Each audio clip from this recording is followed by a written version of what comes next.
Hello student, welcome to chemical science. और आज हम फिर से आपके सामने एक जनरल कोऑर्डिनेट सिस्टम को लेकर आए हैं। तो इस लेक्चर में हमारे पास हम एक जनरल कोऑर्डिनेट सिस्टम को पढ़ेंगे, ठीक है, जो कि हमारे कार्टेशियन कोऑर्डिनेट सिस्टम को भी ड्राइव कर देगा और स्फेरिकल पोलर कोऑर्डिनेट सिस्टम को भी ड्राइव कर देगा और सिलेंड्रिकल कोऑर्डिनेट सिस्टम को भी ड्राइव करेगा। उन सब के लिए जो हमने लेंथ एलिमेंट लिखा था, है ना, और एरिया एलिमेंट लिखा था और वॉल्यूम एलिमेंट लिखा था, इन सब ये सभी फॉर्मूला इस जनरल फॉर्मूला से हम डिराइव कर सकते हैं, ठीक है। तो देखिए स्टूडेंट, इसको किस तरीके से हम यहाँ पर फाइंड आउट करते हैं, या इसके लिए जो इक्वेशंस बनाई गई हैं, स्टैंडर्ड इक्वेशंस, ठीक है। लेंथ एलिमेंट या स्टैंडर्ड इसको कहेंगे हम स्टूडेंट यहाँ पर standard line element, standard area element और स्टैंडर्ड वॉल्यूम एलिमेंट। तो वन बाय वन हम देखते हैं। तो देखिए, अगर हम जनरल टर्म में कोऑर्डिनेट्स को Q1, Q2 and Q3 consider करें, ठीक है, और देन उनके जो यूनिट वेक्टर होगा, ठीक है, अगर हमारे पास Q1 कोऑर्डिनेट है तो उसके अलोंग जो यूनिट वेक्टर है उसको E1 वेक्टर कंसिडर किया है, और E2 वेक्टर यानी Q2 कोऑर्डिनेट के अलोंग और Q3 कोऑर्डिनेट के अलोंग जो यूनिट वेक्टर है उसको E3 कैप कंसिडर कर रखा है, ठीक है। स्टार्टिंग में मैंने इस चीज़ को बताया था आप लोगों को कि हम इस तरीके से रिप्रेजेंट कर सकते हैं, ठीक है। ये these are the unit vectors, है ना, यूनिट वेक्टर्स को रिप्रेजेंट करने का तरीका। जैसे हमारे पास आई कैप, जे कैप, के कैप होता है, उसी तरीका से हमारे पास ये भी यूनिट वेक्टर्स होते हैं, ओके। अब देखिए स्टूडेंट, अगर हम लाइन एलिमेंट्स को लिखते हैं तो लाइन एलिमेंट्स हमारे पास लिखने का तरीका है इस तरीके से। देखिए, this is D L vector H1 DQ1 E1 cap plus H2 DQ2 E2 cap plus H3 DQ3 E3 cap. आगे समझ में, ठीक है। ये तो आपको रिमेंबर रखना पड़ेगा किस तरीके से लिखा है, ठीक है। बाद में अगर आप इस तरीके से इसको याद रख लेंगे तो बाकी चीज़ें बहुत आसान हो जाएंगी, ठीक है। और देखिए यहाँ पर अगर हमें एरिया एलिमेंट को लिखना है, एरिया एलिमेंट को हम डी एस वैक्टर से भी रिप्रेजेंट कर सकते हैं और डी ए वैक्टर से भी रिप्रेजेंट कर सकते हैं, ओके। तो यहाँ से देखिए डी एस एलिमेंट को यानी एरिया एलिमेंट को कैसे लिखेंगे।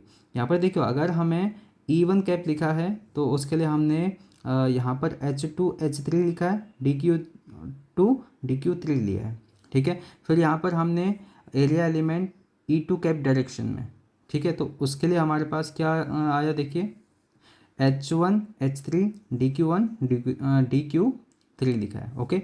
अब यहाँ पर भी देखो, अगर हमारे पास area element E3 cap direction में है तो हमने यहाँ पर लिखा है H1 H2 DQ1 DQ2 लिखा है, ओके। तो अब देखिए इसके बाद अगर हम वॉल्यूम एलिमेंट को देखें तो वॉल्यूम एलिमेंट में हमारे पास क्या है, देखिए student, dV equal to H1 H2 H3 और DQ1 DQ2 DQ3 E1 cap cross E2 cap not E3 cap, इस तरीके से लिखेंगे। आगे समझ में। तो इन जनरल हम यहाँ पर देखते हैं कि किस तरीके से हम कार्टेशियन कोऑर्डिनेट सिस्टम को लिखते हैं। आगे समझ में। तो स्टूडेंट, जैसे कि मैं आपको बताऊं तो यूनिट वेक्टर्स जैसे E1 cap, E2 cap, E3 cap अगर हम अलग अलग कोऑर्डिनेट सिस्टम्स में लिखें, अगर कार्टेशियन कोऑर्डिनेट में लिखें तो यहाँ पर हम लिखते हैं एक्स कैप, और यहाँ पर E2 कैप कार्टेशियन कोऑर्डिनेट में हम इसको वाई कैप लिखते हैं, और यहाँ पर इसको हम जेड कैप लिखते हैं। आगे समझ में। अगर हम स्फेरिकल पोलर कोऑर्डिनेट में देखें तो हम यहाँ पर लिखते हैं R cap, theta cap and phi cap लिखते हैं, जैसा कि मैंने पहले भी बताया था, है ना। और सिलेंड्रिकल कोऑर्डिनेट सिस्टम में हम रो भी यूज़ कर सकते हैं और एस भी यूज़ करते हैं स्टूडेंट समटाइम्स, ओके। और यहाँ पर स्टूडेंट फिर हम फाई कैप लिखेंगे और यहाँ पर फिर लिखेंगे हम जी कैप, ओके। अब यहाँ पर अगर हम कोऑर्डिनेट्स को लिखें तो कोऑर्डिनेट्स यहाँ पर जनरली हम D X, D Y, D G use करते हैं इन कार्टेशियन कोऑर्डिनेट सिस्टम, ठीक है स्टूडेंट। और यहाँ पर जो पैरामीटर्स हमारे पास H1 H2 H3 है ना, इनकी वैल्यू 1 1 रखी जाती है, ओके स्टूडेंट। इस चीज़ को, ये तो एक ट्रिक है याद रखने की इन जनरल, ओके। कोई स्पेशल इसके पीछे कोई रॉकेट साइंस नहीं लगेगी, ठीक है। तो स्पेरिकल पोलर कोऑर्डिनेट सिस्टम में जो हमारे पास कोऑर्डिनेट्स होंगे वो हमारे पास डी एक्स, सॉरी, इसको हम डी एक्स ना लिखकर हम यहाँ पर डी आर लिखेंगे, okay. D R, D of theta and D of phi लिखते हैं स्टूडेंट। और सिमिलर वे में हम यहाँ पर जो H1 H2 H3 की वैल्यू लिखते हैं वो स्पेरिकल पोलर कोऑर्डिनेट्स में हम 1 R and R of sine theta लिखते हैं स्टूडेंट। ठीक है, अब देखिए इसके बाद अगर हम सिलेंड्रिकल कोऑर्डिनेट की बात करें तो सिलेंड्रिकल कोऑर्डिनेट में हमारे पास इस तरह से रो फाई जी या एस फाई जी का नोटेशन रहता है। तो हम यहाँ पर डी रो लिखेंगे और डी एस भी लिख सकते हैं स्टूडेंट। ठीक है, तो अब यहाँ पर डी फाई लिखेंगे और डी जी लिख सकते हैं। और यहाँ पर जो H1 H2 H3 की वैल्यू होती है स्टूडेंट वो 1 रो, या हम इसको क्या भी लिख सकते हैं और एस भी लिख सकते हैं स्टूडेंट। ये हमारे पास किसकी वैल्यू रहेगी, ये हमारे पास इस पैरामीटर्स की वैल्यू रहेगी। अब चलिए हम कुछ एक जनरल टर्म फाइंड आउट करते हैं। एक इस पे बेस्ड अगर लेट सपोज दैट हमें वॉल्यूम एलिमेंट फाइंड आउट करना है स्पेरिकल पोलर कोऑर्डिनेट सिस्टम में, तो कैसे हम फाइंड आउट करेंगे। तो स्टूडेंट ये रहा हमारे पास general formula for the volume element. ठीक है, तो चलिए हम इस टेबल को यूज़ करते हुए इस वॉल्यूम एलिमेंट को फाइंड आउट करते हैं। तो हम देखिए वॉल्यूम एलिमेंट अगर फाइंड आउट करना है in volume element in spherical polar coordinate system, तो हमारे पास किस तरीके से लिखेंगे स्टूडेंट, हमारे पास डी वी होगा, D V in spherical polar. Okay, तो हम लिखेंगे स्टूडेंट यहाँ पर H1 H2 H3 की वैल्यू क्या है, H1 की वैल्यू है 1 और H2 की R एंड H3 की वैल्यू है R ऑफ साइन थीटा। तो हम लिखेंगे 1 R and R of sine theta लिखेंगे।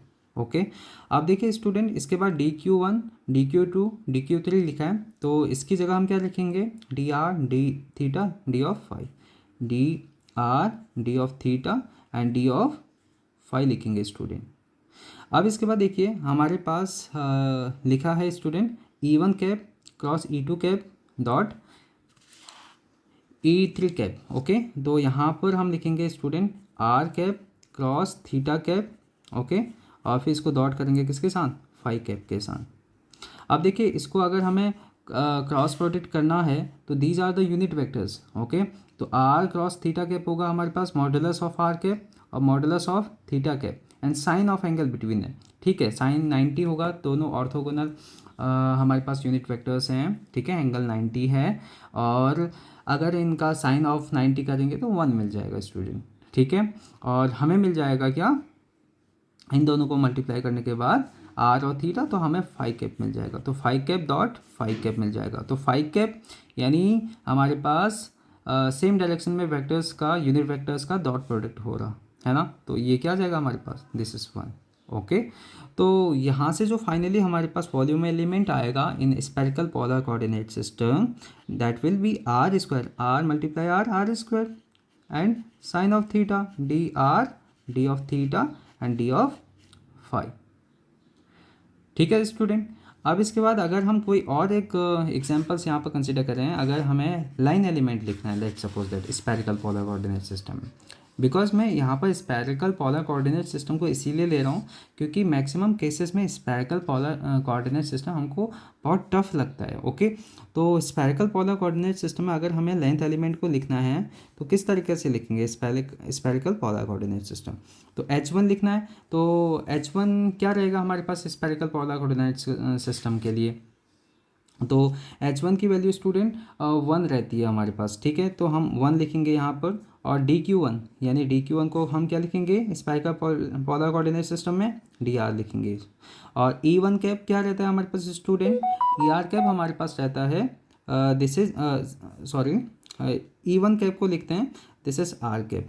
ठीक है, और अगर हम देखें यहाँ पर H2 की वैल्यू क्या रहती है student in spherical polar coordinate system, this is R, और DQ ऑफ 2 की वैल्यू जो होती है this is D of theta. Okay, और E2 कैप जो हमारे पास होता है this is theta cap. Okay, और यहाँ पर स्टूडेंट जो H3 की वैल्यू होती है in spherical polar coordinate system this is R of sine theta, है ना, और DQ3 की वैल्यू होती है D ऑफ फाई, और यहाँ पर जो E3 कैप होता है ना स्टूडेंट ये फाई कैप होता है। तो ये होगा हमारे पास line element in a spherical polar coordinate system, DR R cap R of D of theta cap plus R of sine theta D phi phi cap. Okay, ये हमारे पास फाई कैप होगा। तो ये रहा हमारे पास length element in spherical polar coordinate system. अब इसके अलावा अगर हम सिलेंड्रिकल कोऑर्डिनेट सिस्टम देखें तो स्टूडेंट, अगर हमें H1, H2, H3 की वैल्यू पता है स्फेरिकल कोऑर्डिनेट सिस्टम में, हम A1 रो 1 लिखते हैं ना। देखो आपको मैं फिर से दिखा देता हूँ वो चीज़, ठीक है, जो टेबल बनाई थी। तो यहाँ पर देखिए स्टूडेंट, जो हमने H1, H2, H3 की वैल्यू लिखी थी for a spherical polar coordinate system, तो उसको देख लीजिए आप, ठीक है। तो इसके बेसिस पर हम क्या लिखने वाले हैं, एरिया एलिमेंट लिख लेते हैं। चलो ठीक है, हम एरिया एलिमेंट लिखते हैं। किस तरीके से लिखेंगे स्फेरिकल पोलर कोऑर्डिनेट सिस्टम में? 1, अगर हमें let suppose that x direction में एरिया एलिमेंट को फाइंड आउट करना है, ठीक है, या थीटा कैप डायरेक्शन में एरिया एलिमेंट को फाइंड आउट करना है, तो किस तरीके से फाइंड आउट करेंगे? देखिए स्टूडेंट, अगर हमें थीटा कैप में एरिया एलिमेंट को फाइंड आउट करना है तो इस रिलेशन को देखिए स्टूडेंट, E2 कैप हमारे पास क्या है? E2 कैप जो हमारे पास है वो थीटा कैप डायरेक्शन को शो करता है। तो हम E2 कैप में अगर चाहते हैं कि एरिया एलिमेंट क्या होगा, तो हम यहाँ पर क्या लिखेंगे? H1, H3, हम क्या लिखेंगे? हम लिखने वाले हैं student H1, H3, DQ1, DQ3, ठीक है। ये हमारे पास आएगा E2 कैप डायरेक्शन में। कौन? Area element. एरिया एलिमेंट आएगा एन किस डायरेक्शन में? ये आएगा E2 कैप डायरेक्शन में। ओके, तो E2 कैप हमारे पास जो डायरेक्शन है वो फाई कैप डायरेक्शन में है, नहीं सॉरी, थीटा कैप डायरेक्शन में, ठीक है। E2 जो हमारे पास है वो थीटा हमने ले रखा है। ओके, तो स्फेरिकल पोलर की बात कर रहे हैं स्टूडेंट।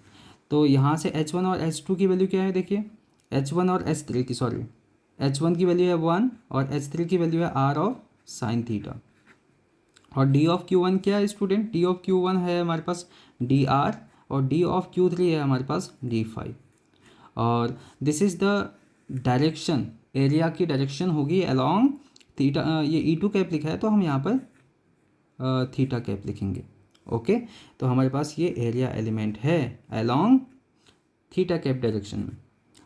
अगर आपको फाई कैप डायरेक्शन में एरिया एलिमेंट लिखना है तो किस तरीके से लिखेंगे स्टूडेंट?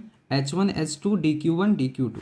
तो H1 के प्लेस पर हम लिखेंगे, देखिए स्टूडेंट, H1 के प्लेस पे क्या है हमारे पास? 1, और H2 के प्लेस पे हमारे पास R, और हम फिर क्या लिखेंगे? DQ1, DQ2, ठीक है। तो DQ1 की वैल्यू है हमारे पास DR, DQ2 की वैल्यू है D ऑफ थीटा। तो ये हो जाएगा हमारे पास क्या? एरिया एलिमेंट अलोंग किस डायरेक्शन में? फाई कैप डायरेक्शन में हो जाएगा, ठीक है। This is the area element along phi cap direction है, इसको इस तरीके से लिख सकते हैं।